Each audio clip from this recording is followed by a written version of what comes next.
A few days ago, the world said goodbye to one of the titans of literary criticism, Professor Brandy Kershner of the University of Florida. A close personal friend of mine, I'm proud to say. Most people watching this video know already that Brandy's later years were characterized by a series of progressive health challenges, the cruelest among them a gradual inability to read and comprehend the printed word. None of us who were close to Brandy could believe it when we heard that news, and it was the easiest decision in the world for us to band together and decide that we would take turns reading to Brandy so that he could continue to enjoy printed material in all its many forms and genres. I was one of those people, and it's an experience I'll never forget. So here today, as a sort of one-man memorial from the other side of the planet, I'd like to read a passage that was one of Brandy's favorites among those that we got to read together. It's from Bill Bryson, a travel writer, and this particular passage is from his book about Australia, which is known in the United States as In a Sunburned Country, and in the rest of the English-speaking world is known by the title Down Under.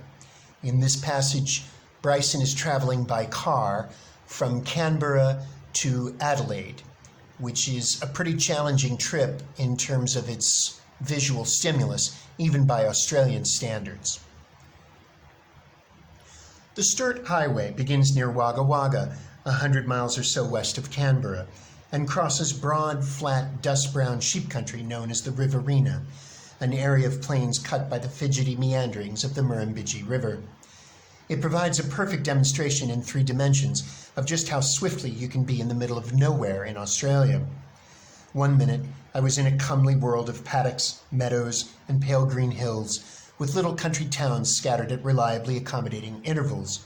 And the next, I was alone in an almost featureless nowhere, a disk of brown earth under a dome of blue sky, with only an occasional gum interposed between the two. Such habitations as I passed through weren't really communities at all, but just a couple of houses and a gas station, occasionally a pub, and eventually even they all but ceased. Between Narrandera, the last outpost of civilization, and Balranald, the next, lay 200 miles of highway without a town or hamlet on it. Every hour or so, I would pass a lonely roadhouse, a gas station with an attached cafe of the sort known in the happy vernacular of Australia as a chew and spew, and occasionally an earthen track bumping off to a distant, unseen sheep station. Otherwise, nothing. As if to emphasize the isolation, all the area radio stations began to abandon me too.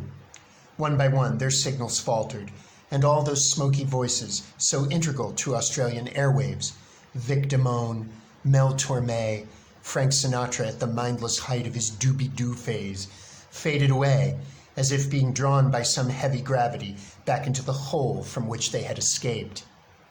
Eventually, the radio dial presented only an uninterrupted cat's hiss of static, but for one clear spot near the end of the dial. At first I thought that's all it was, just an empty clear spot, but then I realized I could hear the faint shiftings and stirrings of seated people, and after quite a pause, a voice, calm and reflective, said, "Pilchard begins his long run in from short stump. He bowls and, oh, he's out. Yes, he's got him. Long Willie is caught leg before in middle slops by Grattan. Well now, what do you make of that, Neville?"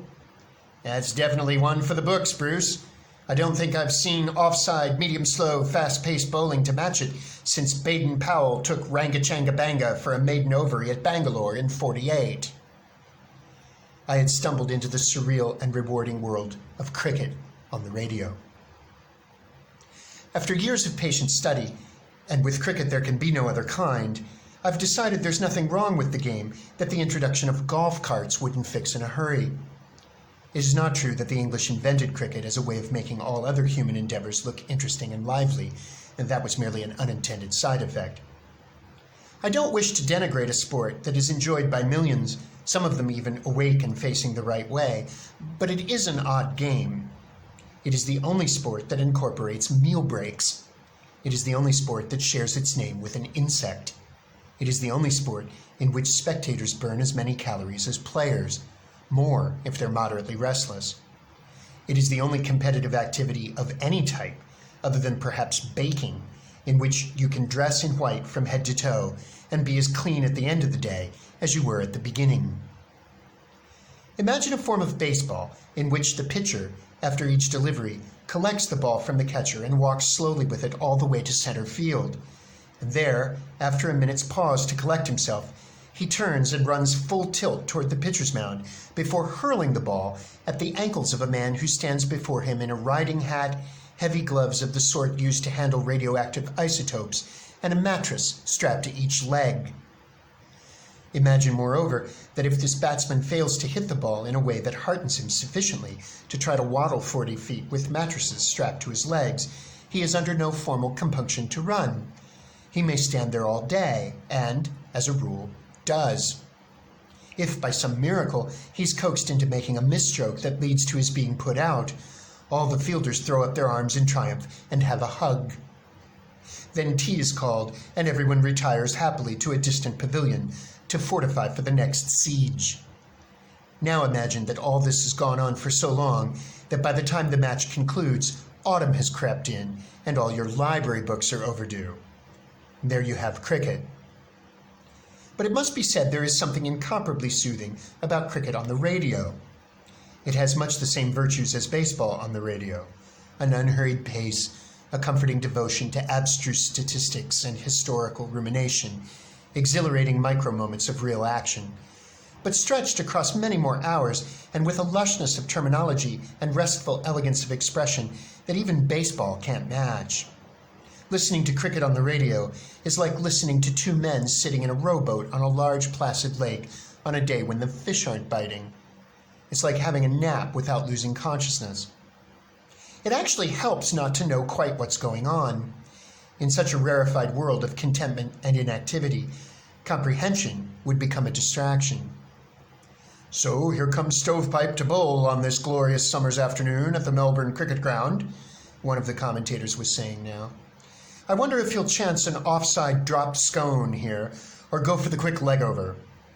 Stovepipe has an unusual delivery in that he actually leaves the grounds and starts his run just outside the Carlton and United Brewery at Kooyong." "That's right, Clive. I haven't known anyone start his delivery that far back since Stopcock caught his sleeve on the reversing mirror of a number 11 bus during the third test at Brisbane in 1957 and ended up at Goondiwindi 4 days later, owing to a frightful confusion over a changed timetable at Toowoomba Junction." After a very long silence while they absorbed this thought and possibly stepped out to transact some small errands, they resumed with a leisurely discussion of the England fielding. Neasden, it appeared, was turning in a solid performance at square bowel, while Packett had been a stalwart in the dribbles, though even these exemplary performances paled when set aside the outstanding play of young Hugh Twain Buttocks at middle nipple. The commentators were in calm agreement that they'd not seen anyone caught behind with such panache since Tandoori took Rogan Josh for a stiffy at Vindaloo in '61. At last, Stovepipe, having found his way over the railway line at Flinders Street, the footbridge apparently closed for painting, returned to the stadium and bowled to Hastie, who deftly turned the ball away for a corner.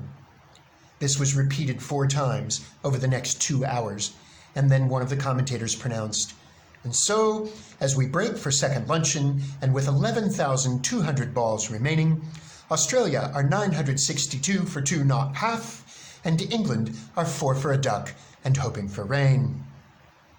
I may not have all the terminology exactly right, but I believe I've caught the flavor of the thing.